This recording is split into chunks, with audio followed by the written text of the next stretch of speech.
So what is varicose veins and spider veins, ये दोनों के बीच में बातचीत होगी. सो वेरिकोज वेन, स्पाइडर वेन, ये दोनों के दोनों स्वोल एंड ट्विस्टेड वेन है. छोटी छोटी खून के नसें हैं जो सूज जाती हैं, ट्विस्ट हो जाती हैं. आपके ज्यादातर पैरों में ऐसा होता है, हाथ में भी हो सकता है बट पैरों में होता है.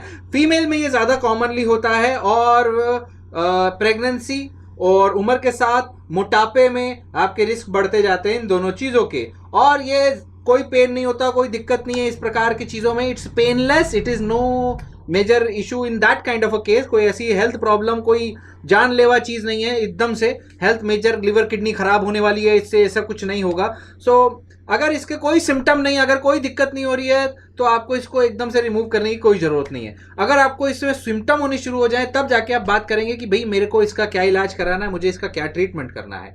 राइट. सो वेरिकोज वेन भी ट्विस्टेड वेन्स है. वेन्स ट्विस्ट क्यों हो गई, एकदम ऐसी मोटी मोटी ऐसे ऐसे ऐसे ऐसे क्यों हो गई, उसके बारे में सोचना बहुत जरूरी है. ये बेसिकली वेन्स जो होती हैं खून वापस आपके हार्ट में लेके आती है. आर्टरीज होती है जो खून ले जाती है हार्ट से. वापस लेके आने वाली वो जो होती है ना, वो भाई साहब जो होती है ना, उसके अंदर वैल्व्स होते हैं. क्यों वैल्व्स होते हैं, वो ऐसे पुश करती हैं, फिर वापस आने लगता है ना ग्रेविटी से, तो वैल्व बंद हो जाती है. ऐसे वैल्व होती है, पुश वापस आया बंद, पुश वापस आया बंद. सो ऐसे पुश मतलब नीचे से प्रेशर आएगा तो खुल जाएगा, और ऊपर से प्रेशर आएगा तो बंद हो जाएगा, एकदम से ऐसे बंद हो जाएगा. सो अगर ये वैल्व खराब हो गई, अगर ये वैल्व खराब होगी, मान लो एक वैल्व फुस हो गई, तो क्या होगा, ये वैल्व से नीचे डबल प्रेशर नीचे आएगा, तो डबल प्रेशर नीचे वाली वैल्व फैल जाएगी, तो नीचे वाली वाल्व फैल जाएगी, फैलते फैलते वेरिकोज वेन हो जाएगा. और यहां मेन प्रॉब्लम ये है कि वैल्व खराब हो रही है. वेरिकोज वेन वैल्व खराब होने की वजह से आती है बड़ी वेन्स में. स्पाइडर वेन्स जो होती हैं, और ये स्पाइडर वेन्स बहुत छोटी छोटी छोटी छोटी छोटी छोटी छोटी छोटी छोटी छोटी छोटी वेरिकोज वेन को स्पाइडर वेन बोलते हैं, इतनी छोटी छोटी. और ये लाल कलर की होती है, छोटी छोटी होती है, और ये एकदम ट्री की ब्रांचेज और स्पाइडर वेब के जैसा दिखता है. और ये चमड़ी के नीचे हो सकती है, गोरे लोगों में ज्यादा दिखती है. और फिर ये फेस में भी हो सकती है, पैरों में भी हो सकती है. राइट. तो जैसा हमने बताया, जो ज्यादा खड़े हो रहे हैं, जिनको इस तरीके के रिस्क फैक्टर जो हमने पहले बताया, उनको हो सकती है ये प्रॉब्लम्स. और सिम्टम क्या होगा, पहले तो कोई सिम्टम नहीं होगा ज्यादातर केसेस में. कोई जब ये बड़ी हो जाएगी, वेरिकोज वेन बड़े होते जाएंगे और बड़े होते जाएंगे और बड़े होते जाएंगे, आप खड़े हो फिर भी खड़े हो, फिर भी खड़े हो, फिर भी खड़े हो, सुन ही नहीं रहे, समझ ही नहीं रहे, पैर सूज जाएगा, पैर सूज जाएगा, पैरों में सूजन आनी शुरू होगी, क्योंकि वेन्स में प्रेशर होकर वेन्स पानी छोड़ना शुरू हो जाएगी. फिर वेन्स प्रेशर होकर वेन्स फूल फूल के चमड़ी को दबानी शुरू कर देगी, और वेन्स फूल फूल के पतली होती जाएगी. फिर वेन्स में क्रैम्पिंग पेन आना शुरू हो जाएगा. फिर आपको इचिंग भी होगी, क्योंकि वो दबा रही है. कोई भी चीज किसी चीज को दबाएगी तो इचिंग तो होगी. सोचो यहाँ पे अगर कुछ चीज दबाते जा रही एक टाइम के बाद इरिटेशन, इन्फ्लामेशन होने लग जाती है. Itching, swelling, pain, throbbing, cramping pain, ये हो सकता है. उसके बाद आपके हार्मोन लेवल ऊपर नीचे हो सकते हैं, क्योंकि ये पेन काफी प्रेगनेंसी के टाइम पे और मेंस्ट्रुअल साइकिल के टाइम पे, मीनोपॉज के टाइम पे ऊपर नीचे हो सकता है, पेन बढ़ सकता है. So that can cause a lot of problems. So याद रखिए, यही चीजें हो रही है आपके केस में, वेरिकोज वेन में भी, स्पाइडर वेन्स में भी. दोनों केसेस में again problem is in the valves. So उसके अलावा पैरों में होता है, इसमें होता है. अगर आपको दर्द ज्यादा हो रहा है, पैरों में सूजन आ गई है, लालपन कालापन हो रहा है, दर्द हो रहा है पैर में, तो आप जाके तुरंत डॉक्टर को दिखाएंगे. अगर कोई कलर चेंज हो रहा है तो डॉक्टर को दिखाएंगे. अगर पैरों में कोई रैश सा बन रहा है तो डॉक्टर को दिखाएंगे. अगर वेरिकोज, हर प्रेगनेंसी में वेरिकोज वेन नहीं होता, कुछ लोगों को होता है, याद रखो. सो डायग्नोसिस कैसे होता है वेरिकोज वेन का, अल्ट्रासाउंड या वीनोग्राम. अल्ट्रासाउंड में सेफ है, प्रेगनेंसी में भी कर सकते हैं. अल्ट्रासाउंड कर सकते हैं, ऊपर से ऐसा वेन को देखते हैं, कहाँ है वेन, कितनी मोटी है, कितना कैलिबर है, वो उससे पता चल जाता है वेरिकोज वेन है क्या नहीं है. इसको बोलते हैं colour Doppler ultrasound. Colour Doppler ultrasound पैर का होता है, पूरी पैर में पूरे ब्रांचेस होते हैं वेन के, इसलिए उसको टाइम लग जाता है, कई बार आधा घंटा 1 घंटा लग जाता है अल्ट्रासाउंड करते करते. इट्स अ लॉन्ग टेस्ट, इसलिए महंगा होता है, 4-5 हजार का हो जाता है, वरना वीनस डॉपलर, आर्टीरियर डॉपलर. राइट. तो वीनोग्राम भी एक टेस्ट प्रेगनेंसी वाले केस में नहीं होता, और दवा जो है वो वेन्स में जाएगी, एक्सरे लिया जाएगा, या सीटी भी लिया जा सकता है. सीटी या एक्सरे करके वीनोग्राफी की जाती है. सीटी स्कैन या एक्सरे करके वीन, उसमें बस वेन में कॉन्ट्रास्ट डाला जाएगा, जो एक्सरे में वेन दिखेगी, उससे दिख जाएगी भी शेप क्या है, साइज क्या है, कोई क्लॉट है क्या है, सब दिख जाएगा उसमें. राइट. सो जी हाँ, वेरिकोज वेन अगर बहुत बड़ी हो जाए तो उसमें रिस्क होता है क्लॉट बनने का. मान लो कहीं इतनी पतली सी वेन है, वो फैल के इतनी बड़ी हो गई, अब इतनी बड़ी वेन में इतना सारा ब्लड जमा है, तो वो ब्लड रुकेगा भी, क्लॉट भी बनने के चांसेस होंगे. Wherever the blood stops, clot formation becomes is more. So याद रखिए क्लॉट फॉर्मेशन हो सकता है, वो क्लॉट वहां से निकल के आपके right sided heart, brain, lung इसमें जा सकता है. That is a risk in varicose vein. And उसमें क्लॉट होता है तो उसको डीप वेन थ्रोम्बोसिस बोलते हैं, DVT, deep vein thrombosis, superficial vein thrombosis, दोनों हो सकते हैं. There is possibility. So that is one thing about this. ठीक कैसे करते हैं?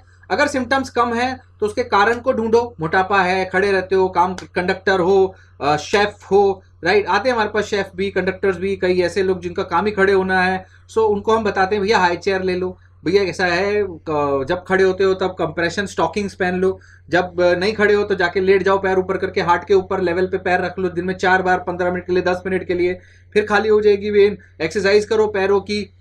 All these things you can do.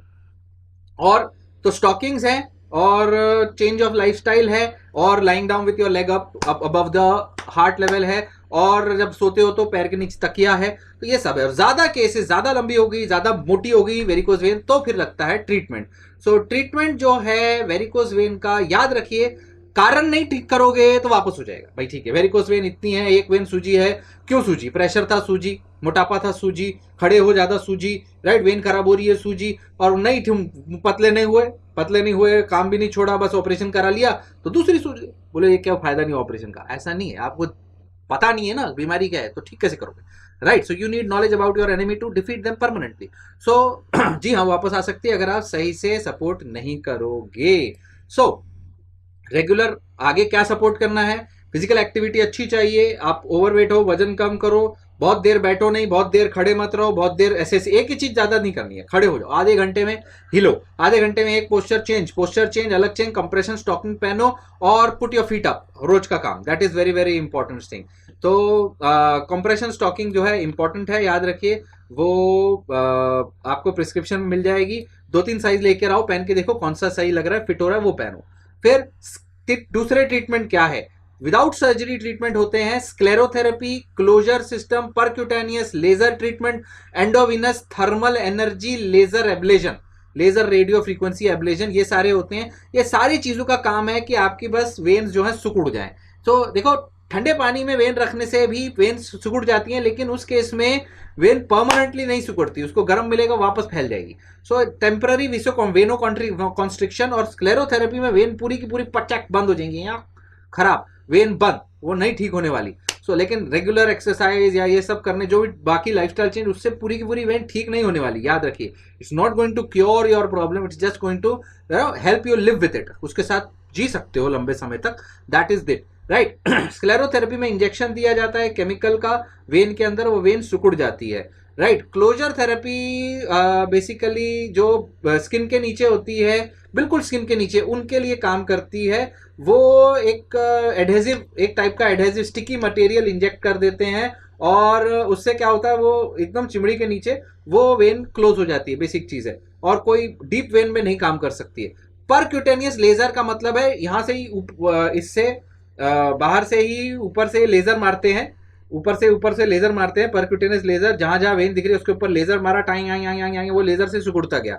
और एक एंडोवेस्कुलर लेजर होता है, मतलब वेन के अंदर, वेन के लिटरली वेन के अंदर छोटी सी पतली सी तार डाली, उसमें लेजर है, और वो अंदर अंदर से उसको दूर जाए, फिर ऐसे से लेते गए, सिकुड़ते गए, पूरी निकाल ली, पूरी की पूरी वेन खचा सिकुड़ गई.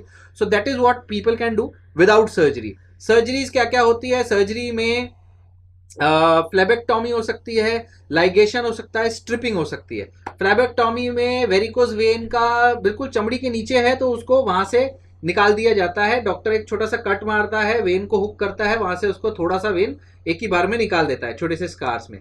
सर्जिकल लाइगेशन भी ऐसी होता है कि वेन में खून आना ही बंद कर दो, जहां से वेन में खून आ रहा है वो बंद कर दिया. और स्ट्रिपिंग होता है, ऊपर नीचे से बंद कर दिया, फिर उधर से खींच के निकाल ली. बेसिकली सर्जरी में वेन ही निकल जाती है. This is the basic thing, right. बहुत ज्यादा महंगे नहीं होते ये ट्रीटमेंट, सस्ते होते हैं, राइट. आपको डॉक्टर से डिस्कस करना है किसका क्या खर्चा है, किसका कितना परमानेंट इफेक्ट है, right. So remember all these points. फिर से होता है कि नहीं, डिपेंड करेगा आपकी चीजें में. कॉम्प्लिकेशन हो सकते हैं, अल्सर्स बन सकता है अगर कुछ नहीं करोगे, अल्सर बनेगा, सोर बनेगा, ब्लीडिंग हो सकता है, थ्रोम्बोफ्लेबाइटिस हो सकता है, डीप वेन थ्रोम्बोसिस हो सकता है. डीप वेन थ्रोम्बोसिस हो गया तो वो जानलेवा क्लॉट ऊपर भेज सकता है. So don't ignore it. अगर सूजन है तो बिल्कुल इग्नोर मत करो. सूजन नहीं है, दर्द नहीं है, दिक्कत नहीं है, तो बिंदास जो मैंने स्टेप्स बताए ऊपर, उसके साथ जी सकते हो. This is all about varicose vein, जो आपको पता होना चाहिए. प्रिवेंशन हम बता चुके हैं, सब कुछ समझा चुके हैं. अच्छे से लाइक करिए इस टाइप टॉपिक को, वीडियो को शेयर करिए, जोरदार तरीके से अपना सपोर्ट दिखाइए। Thank you so much, stay connected है।